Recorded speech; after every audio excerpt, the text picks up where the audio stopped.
오늘 우리에게 주시는 하나님 말씀은 열왕기하 23장 31절에서 24장 7절의 말씀입니다.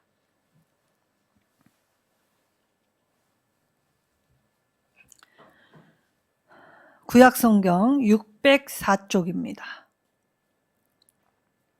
제가 하나님 말씀 받들어 봉독하도록 하겠습니다. 여호아스가 왕이 될 때 나이가 23세라 예루살렘에서 석 달간 다스리니라. 그의 어머니의 이름은 하모달이라. 림나 예레미야의 딸이더라. 여호아스가 그의 조상들의 모든 행위대로 여호와 보시기에 악을 행하였더니 바로 느고가 그를 하마 땅 리블라에 가두어 예루살렘에서 왕이 되지 못하게 하고 또 그 나라로 은 100달란트와 금 1달란트를 벌금으로 내게 하고 바로 느고가 요시야의 아들 엘리야김을 그의 아버지 요시야를 대신하여 왕으로 삼고 그의 이름을 고쳐 여호야김이라 하고 여호아스는 애굽으로 잡아갔더니 그가 거기서 죽으니라. 여호야김이 은과 금을 바로에게 주니라. 그가 바로 느고의 명령대로 그에게 그 돈을 주기 위하여 나라에 부과하되 백성들 각 사람의 힘대로 액수를 정하고 은금을 징수하였더라. 여호야김이 왕이 될 때에 나이가 25세라. 예루살렘에서 11년간 다스리니라. 그의 어머니의 이름은 스비다라. 루마 부다야의 딸이더라. 여호야김이 그의 조상들의 행한 모든 일을 따라서 여호와 보시기에 악을 행하였더라.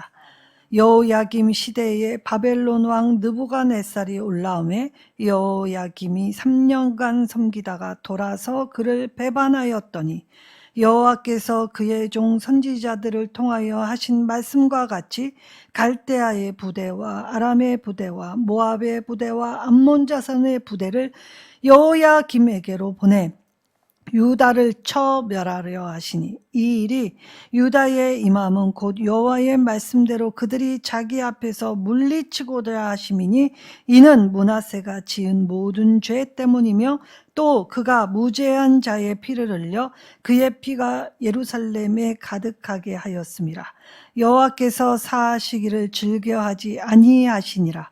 여호야김의 남은 사적과 행한 모든 일은 유다 왕 역대 지략에 기록되지 아니하였느냐.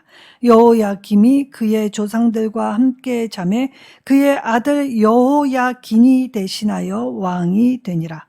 애굽 왕이 다시는 그 나라에서 나오지 못하였으니 이는 바벨론 왕이 애굽 강에서부터 유보라데 강까지 애굽 왕에게 속한 땅을 다 점령하였음이더라. 아멘. 자, 시간. 자, 어떤 면에서 참 안 갑니다.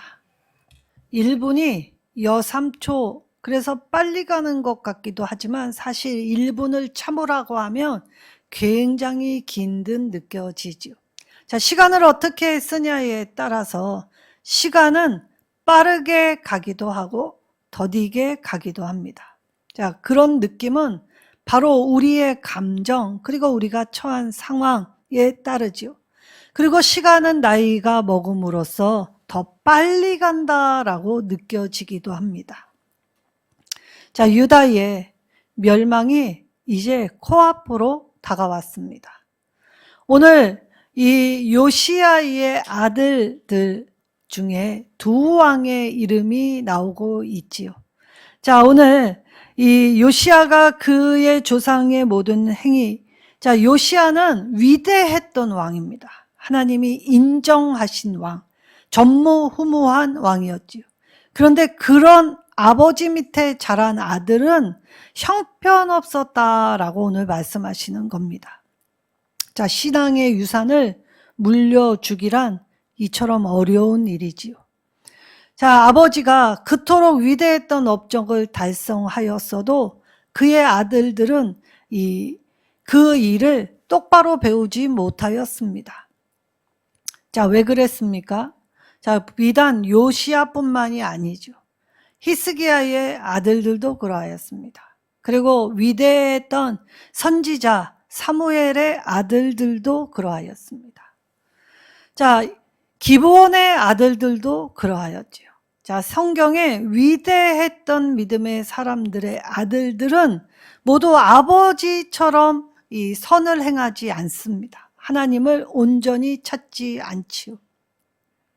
자, 오늘날에 이 큰 목회를 감당했다라고 여겨지는 이 목사님의 아들은 지금 이단이 되었습니다. 자, 아버지가 명설교가였고 큰 교회의 목사였습니다. 그리고 그 목사님의 이 추모하는 다큐멘터리가 나올 정도로 그 목사님의 사역과 인생이 큰 조명을 받게 되었지요. 그런데 어찌된 일인지 그의 아들은, 그리고 그 목사님이 사랑했던 영적 아들들은 형편없는 길로 걸어가게 되지요. 자, 왜 그랬을까요? 자, 우리가 유추를 해보자면 하나님 나라의 일을 열심히 하다가 주로 가정을 잘 돌보지 못했습니다. 자, 그럴 때 육신의 미안함은 이 어느 정도의 보상을 해주려고 할 때 영적인 것으로 주지 아니하고 육적인 것으로 줄 때가 참 많지요. 자, 다윗 왕도 아들들을 이 미신앙으로 훈련시키기에는 역부족이었습니다. 자, 그렇다면 신앙은 철저히 나 개인의 신앙임을 알 수 있지요. 자, 아버지의 행보가 무색하리만큼 그의 아들들은 빠르게 악으로 달려갔습니다. 그러니까 이 악이 어느 한 상황, 한 시대에 일어난 일이 아니라 굉장히 오랜 시대에 걸쳐서 차근차근 축적된 악이다라는 것을 우리가 알 수 있지요. 자, 사람이 나쁘게 변할 때에 한순간에 나빠지는 사람 없다고 합니다. 자, 처음에는 간을 좀 본다고 하죠. 자, 남편이 아내를 때리게 될 때에 심리학자들은 처음에 남편이 간을 보며 이 아내에게 작은 손찌검을 할 때 아내의 반응을 본다고 하죠.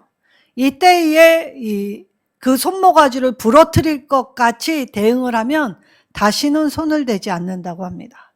그런데 또 안 그렇겠다라는 다짐을 받고 은근슬쩍 넘어가게 될 때에 간을 본 사람은 점점 강도가 세어지기 때문에 이제 아내 때리는 것에 무자비함이 더하여지게 된다고 하죠.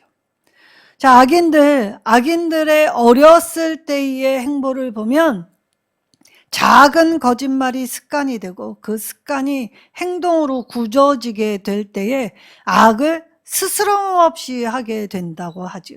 그러니까 오늘 이 32절에 그의 조상들의 모든 행위대로 악을 행하였더라. 자, 사람은 다 거기서 거기였다는 것입니다. 오히려 믿음을 가진 것이 더 특출났다라고 말할 수 있지요. 자, 이때에 요시야 다음으로 왕이 된 아들은 여호아하스였다라고 하였습니다. 자, 이 여호아하스의 어머니의 이름은 림나 출신이었다. 자, 어머니의 출신이 나오지요. 그리고 이 림나가 어디냐면 예루살렘 남동쪽에 위치하고 있습니다. 자, 요시야가 왜 죽었습니까? 자, 애굽 왕이 북에 이 아수르와 바벨론을 처리하려고 북진 정책을 추구하게 될 때 그것을 막으려고 하다가 죽었습니다. 자, 이제부터 정치에 관해서 이스라엘 왕이 어느 편에 섰는가가 이 국가의 운명을 좌우하고 있다는 것을 볼 수 있지요.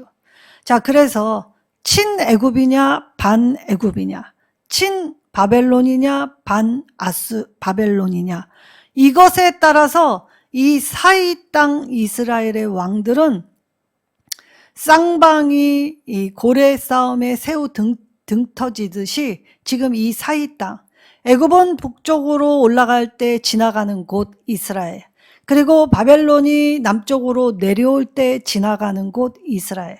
그래서 이스라엘은 바벨론이나 애굽이나 늘 가운데 땅에서 짓밟혔던 이 최약자국이었습니다.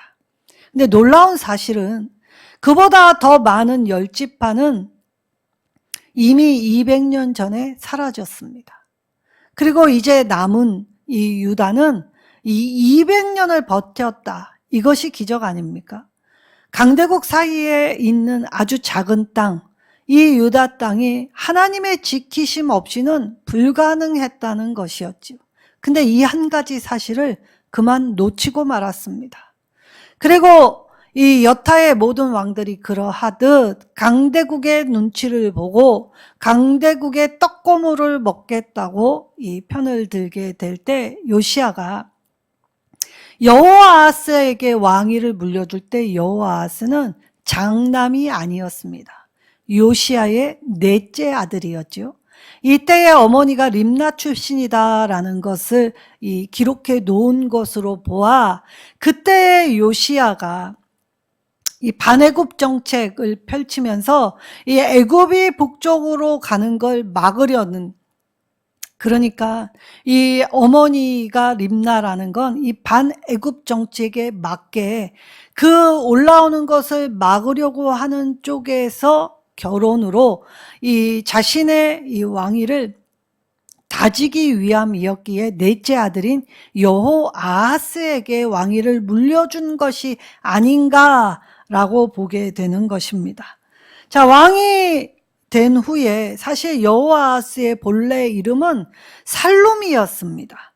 자, 예레미야 22장 11절에는 살룸으로 나와 있지요. 근데 그 이름이 계명되었다라는 걸 알 수 있습니다. 자, 여호아하스, 여호와께 꽉 붙잡혔다라는 뜻입니다. 성경에 많은 이름들은 자, 사람이 이름값을 하고 살려면 여호와 앞에 꽉 붙들린 삶이 되어야 하지요. 그러나 여호와께 꽉 붙들린 것이 아니라 오히려 세상의 강대국 왕에게 꽉 붙들린 삶을 살고자 스스로 모색하고 스스로 거기에 머물고 있다가 여호아하스의 왕위는 바로 왕, 이 애굽 왕, 이 바로에 의해서 이 3개월 통치를 하고 이 왕위에서 내려오게 됩니다. 자, 왕이 된 지 3개월, 그런 왕으로서의 행보는 거의 없었다 볼 수 있지요. 자, 이럴 때 우리가 하나 주목하게 되어야 합니다. 자, 아버지인 요시야가 하나님을 붙들 때에 요시야가 산당을 없앨 때에 했던 정책이 무엇입니까? 산당을 없애면 얼마든지 다시 세울 수 있었기 때문에 요시야는 그 산당에 죽은 해골들로 가득 차게, 그러니까 산당 자체가 부정한 곳이 되어 다시는 그 산당을 차리지 못한 곳이 되도록 원천 막아서 봉쇄하였지요. 그때 사용된 용어가 4절, 오늘 24장 4절에 무죄한 자의 피를 흘려 그 피가 예루살렘에 가득하게 되었다라고 할 때 사용된 히브리어와 같은 단어입니다. 이 같은 단어가 요시야가 사용할 때에는 산당을 원천 봉쇄하기 위하여 이 우상숭배 척결을 위하여 그가 이 죽은 사람의 해골로 가득 채워 부정한 것을 만들었듯이 같은 단어인데 상황은 정반대의 상황이 되었지요. 그래서 이 애굽 왕 바로가 올라오면서 수많은 백성들의 해골로 그 예루살렘 거리를 채웠다라는 것입니다. 자, 하나님은 하나님의 백성을 출애굽 시키셨습니다. 자, 출애굽, 애굽이 어떤 곳이었습니까? 이전에 눌렸던 것, 힘들었던 것, 슬펐던 것, 아팠던 곳이 애굽이었습니다. 하나님은 이제 하나님의 구원은 바로 그곳에서 건져 참 평안과 진리의 자유함으로 이제 하나님과 교제하고 하나님과 동행하여 새로운 삶을 살아갈 수 있도록 하셨건만 출애굽한 백성들은 다시 애굽을 하고 싶다고 불평하기 시작합니다. 자, 애굽에서는 이 먹어보지도 못했던, 꿈꿔보지도 못했던 마늘과 부추와 이 모든 이 음식들을 기억해서 그것들을 먹어보지 않았나 허황된 꿈을 꾸기 시작하지요. 이들은 노예였습니다. 그거 맛본 적도 없지요. 그런데 하나님께 사로잡혀 출애굽을 할 때 자신의 기대와 달랐다는 것입니다. 예수를 믿기만 하면 질병이 낫고, 예수를 믿기만 하면 로또 같은 복권이 당첨되고, 예수를 믿기만 하면 문제들이 저절로 해결될 줄 알았는데, 고작 맨날 지루한 예배를 드리라 하고 도통 알아먹지 못하는 말씀을 읽으라 하니 재미가 없는 것이죠. 자, 그러다 보니 애굽에서는 이 술 취하고 쾌락이 있고, 그리고 이 억눌리고 힘든 상황 속엔 오간데 없어지고, 오히려 세상이 좋지 아니한가라고 판단하면 사람들은 하나님이 여신 그 구원의 길을 걸어가려고 하지 않고 이배곱 세상에 나아가 세상에 짝 맞추며 살아가려고 애쓴다는 것입니다. 자, 우리 모두는 하나님께 꽉 붙잡힌 삶을 살아야 합니다. 근데 여호아하스는 그렇게 하지 않았죠. 자, 여호아하스가 그러면 왜 바로가 이처럼 여호아하스를 왕위에서 폐위하였는가라고 보면 알 수 있죠. 애굽의 반대편에 섰기 때문이었습니다.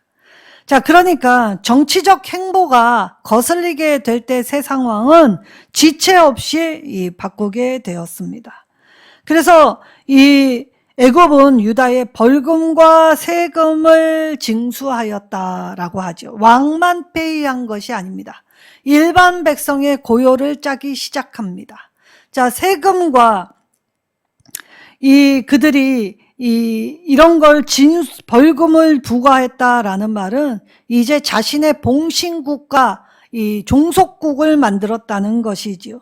그러니까 이제 애굽이 왜 여호아하스를 폐위시켰는지 알 수 있지요. 세상은 조금의 이익도 양보하지 않습니다.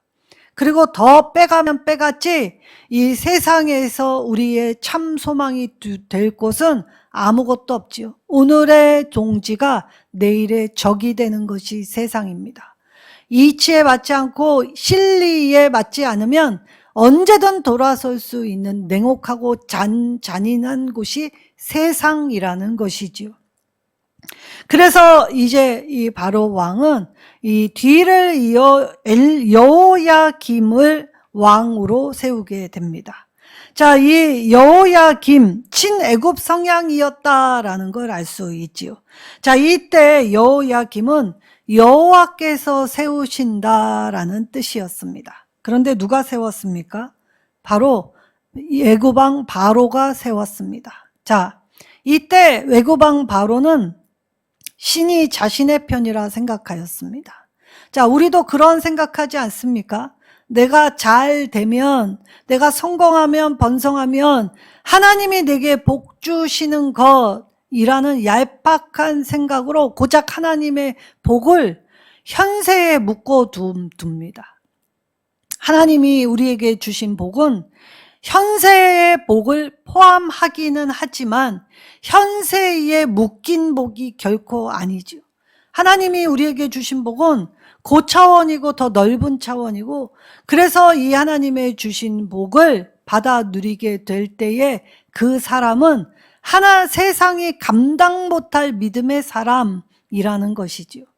그래서 이 세상이 감당 못할 믿음의 사람, 자기 목숨을 내어 던졌기 때문에 세상이 목숨 걸고 달려드는 사람을 감당할 수 없는 것입니다. 자, 로마의 한 황제가 이 고작 14살이었던 이 소년을 죽일 때 소년이 너무 안타까웠습니다. 그래서 소년에게 얘야, 하나님을 모른다고 부인만 하여라. 한마디만 하여라. 그러면 내가 왕의 권위로 너를 살려줄 것이다. 그런데 그 14살의 작은 소년은 왕이여, 속히 저를 죽여주시옵소서. 왕은 고작 나에게 줄 수 있는 것이 극히 미비하지만 하늘 왕이신 하나님께서 나에게 주시는 것은 이 땅에서 맛보지 못한 찬란하고 아름다운 것이기에 나는 세상 왕에게 굴복하지 아니하고 이 하늘 왕이신 하나님께 굴복하겠다. 그래서 오히려 죽음을 자초하였다고 합니다. 자, 이때 하나님의 말씀을 듣고 죽음을 자초했던 사람의 얼굴들은 모두가 다 해같이 빛났다라고 이야기하죠. 자, 로마의 시민들은 늘 기독교인들을 핍박하였습니다. 때로는 검투사의 칼에, 때로는 이 잔인한 이 맹수의 먹이가 되는 것. 그래서 사람들이 그 사자에게 잡아먹히는 그 현장을 보고 열광을 하기 시작했지요. 근데 기독교인들이 그 사자, 그 동물들 맹수의 밥이 된다 할지라도 검투사의 칼 앞에서도 전혀 두려운 기색이 없는 것을 보고 굉장히 당황하기 시작합니다. 그리고 그들은 모두 입에서 하나님을 찬송하기 시작하지요. 죽음이 달랐다는 것입니다. 죽음이 코앞으로 다가올 때 세상의 모든 사람들은 두려워 벌벌 떨지요. 죽음 이유가 알 수 없기 때문에 죽음을 대면하는 게 쉽지 않습니다. 그러나 하나님의 사람들은 죽음이 끝이 아니기 때문에 그 죽음을 대면할 때 그 죽음 너머에 나를 맞아주시는 예수님을 발견하고 볼 수 있게 된 영안이 열리기에 찬송하며 기뻐하며 하나님을 고백하며 걸어갈 수 있게 되지요. 이것이 믿는 자와 믿지 않는 자의 차이점입니다. 오늘 여호아하스는 고작 3개월 일도 안 하고 폐위되었지만 여호야김은 어떻게 되었습니까?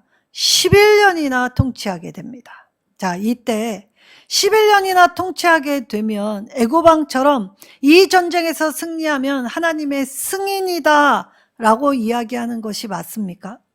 그러면 하나님의 승인을 받은 애고방이 세운 이 유다의 봉신왕, 아무 힘없고 무력한 꼭두각시 왕 11년의 그 자리를 차지하는 것이 매우 기뻤을까요? 이 왕위는 불안하기 짝이 없습니다. 벌벌 떨지요. 왜냐?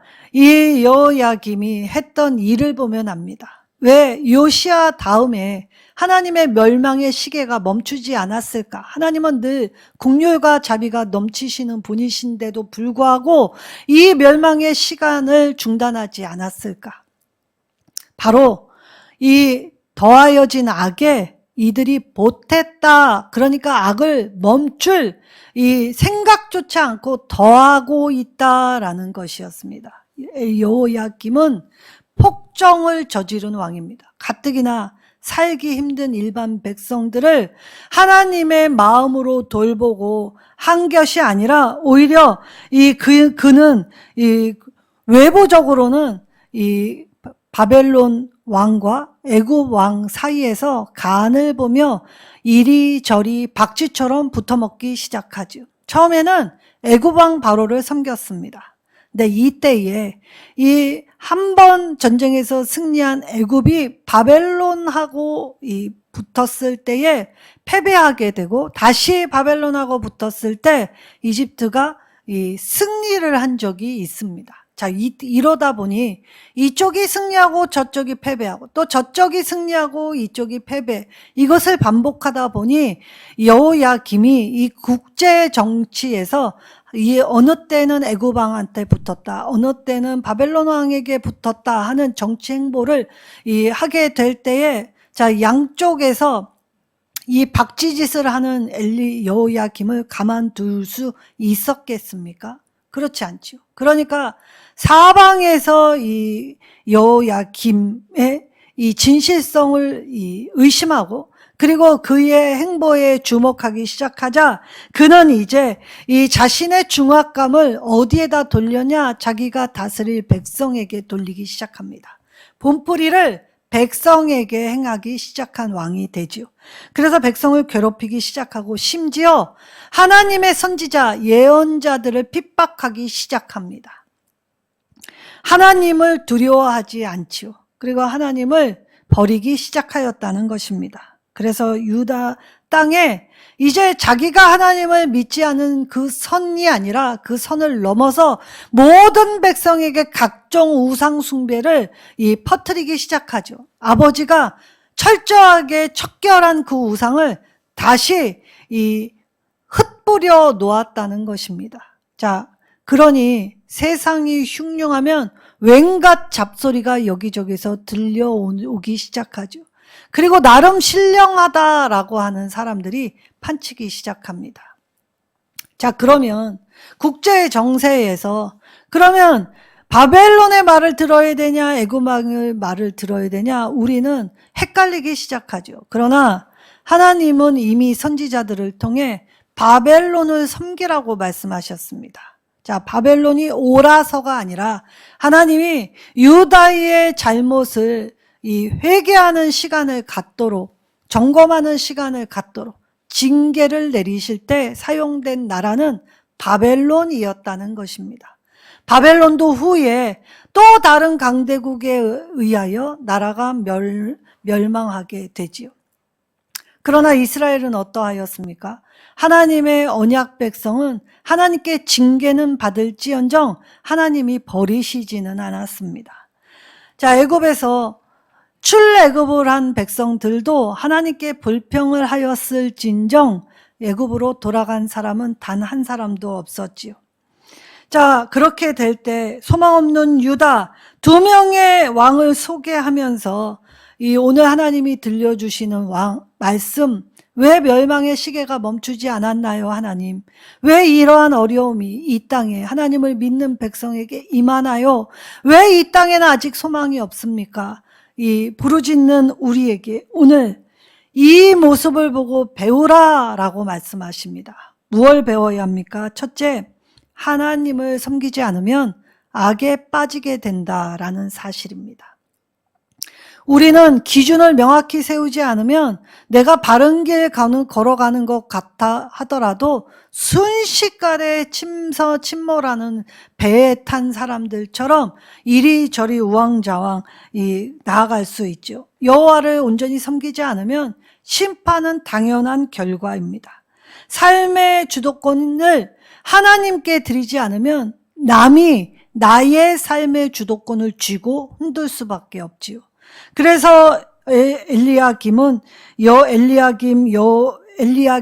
여호야김으로 이름이 바뀌고 살룸이 여호아하스로 이름이 바뀌듯 우리가 하나님의 정체성이 세상 나라의 사람들과 똑같아지게 그렇게 우리가 바르게 나가는 게 아니라 강제로 우리를 그렇게 만들게 되는 것이라는 것을 말씀해 주시는 것입니다.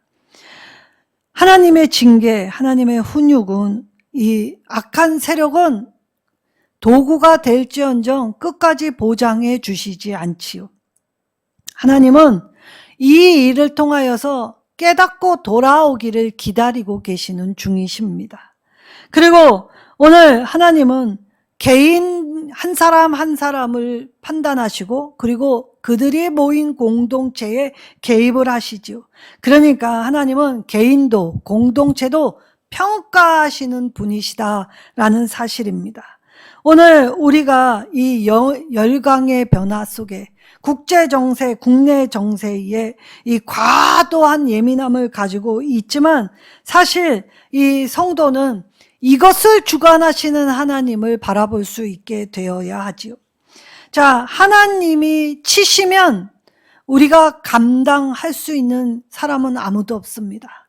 그렇다면 오늘 모든 일을 주관하시는 하나님 앞에 아프면 아프다, 하나님이 필요하면 필요하다, 하나님을 있는 그대로 인정하고 부르고 하나님을 향해 부르짖는 태도를 갖추어야 하지요. 그런데 우리는 여전히 힘들면서도 내가 뭘 해보려고 노력을 합니다. 근데 하나님 말씀하십니다. 네 노력으로 되드나? 라고 질문하십니다. 그토록 내가 도와주고 내가 함께 해주고 내가 너를 지켜주었음에도 불구하고 아직도 네 힘을 빼지 않고 네 멋대로 네 마음대로 하려고 하는 그것 내려놓고 이제 나에게 돌아와 나의 말을 듣고 그리고 하나님 없이 세운 모든 대안을 다 철회하고 그것을 버리라 라고 말씀하셨던 것이죠. 여호아스도 여호야김도 하나님 한 분을 버렸을 뿐입니다. 그러나 세상 모든 일은 하나님 없이 대처되거나 대안이 있을 수 없지요. 하나님만이 해결을 하십니다. 자, 하나님이 다스리는 나라는 내 힘의 논리로 다스려지는 나라가 아닙니다. 하나님의 사랑과 은혜, 베품과 나눔이 풍성한 원리로 하나님 나라를 세워 가시지요. 우리가 힘의 논리에 순응하면 우리는 쉽게 좌절하기 때문에 내 힘에 부치면 어쩔 수 없다 포기하기에 우리가 환경에 굴복하고 권력에 굴복하고 또 더 강한 힘에 굴복하면서 스스로 포기하는 것입니다. 그러나 저와 여러분은 하나님이 부르신 거룩한 성도입니다. 하나님의 이 부르심 앞에 합당하게 살아내야 할 힘을 주셨고 하나님은 우리와 함께 하시죠. 그러기에 우리는 그 어떤 권세 앞에도 무릎 꿇을 필요가 없습니다. 오직 하나님이 주신 힘을 바르게 사용하기 위해 하나님 앞에 무릎을 꿇어야 하죠. 하나님은 창세기 1장 28절에 정복하라고 하셨습니다. 이때 정복하라는 말은 하나님이 우리에게 위임하신 청지기 정신, 그래서 이 정신을 가지고 하나님이 주신 능력, 그 힘을 힘입으면 선한 일을 할 수 있도록 선을 사용해 이 땅을 잘 돌보고 유지해야 할 책임이 주어졌다는 말씀이지요. 그래서 우리는 삶의 모든 순간에 당황하고 다양한 선택지 앞에 고심하지만 하나님 없이 하는 모든 선택은 헛되다라는 걸 깨달을 때 선택하기 전 하나님 앞에 물어야 하며 하나님이 기뻐하시는 뜻이 무엇일까 고민해 보아야 한다는 것이죠. 자, 인생은 정말 짧은 순간입니다. 우리가 한 해 한 해 보내며 우리 교회도 이제 5년이라는 시간을 보내고 있습니다. 자, 시작한 지 엊그제 같았는데 걸어올 때는 마냥 안 갔던 그 시간이 벌써 5년이라는 시간이 흘렀지요. 신속히 날아가는 것이 시간입니다.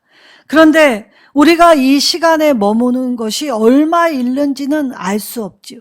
그렇다면 오늘 우리가 이 화살처럼 빠른 시간 안에 신속히 날아가는 시간 속에 우리가 할 수 있는 가치 있는 일, 위대한 일은 하나님께 예배하는 일입니다.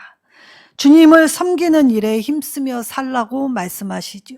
그래서 작은 예수들을 만날 때 내가 이 어렵고 힘들고 가난한 자들에게 이 예수님이 행한 행보를 따라 하나님 나라를 이루기 위해 하나님의 이름을 붙들고 하나님의 이름으로 나아가고 하나님의 이름으로 우리가 주님 섬기는 일에 힘쓰면 우리의 사명과 헌신을 통해 세상은 점점점 좋아지게 더 나은 방향으로 나아갈 수 있도록 하신다는 말씀입니다. 자, 심판의 시간이 멈추지 않은 것 또한 은혜였지요.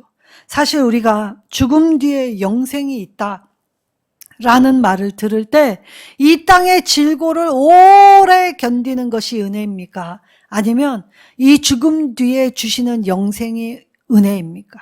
그렇다면 오늘 우리가 우리의 삶에서 죄는 반드시 값을 치러야 한다는 걸 깨닫고 죄로 가득 찬 세상 안에 우리가 하나님의 말씀을 붙들고 살아갈 때 천국을 이루는 것이 사명이면 하나하나 악을 쌓을 것이 아니라 한 걸음 한 걸음 선을 쌓아 나도 모르는 사이에 낙수가 바위를 뚫듯 우리가 한 그 작은 선함이 우리의 미래 세대에 작은 디딤돌, 작은 기초석이 되어 하나님 나라는 이 땅에서부터 든든히 세워질 것입니다.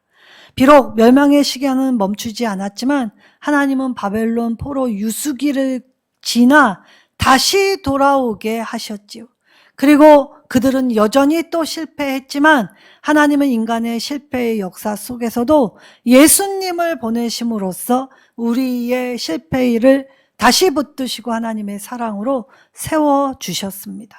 그렇다면 오늘 하나님 말씀 들을 때 이 쫄지 말고 두려워하지 말고 겁내지 말고 하나님의 말씀 붙잡고 담대하게 세상을 이기시는 저와 여러분 되시기를 예수님의 이름으로 축원합니다.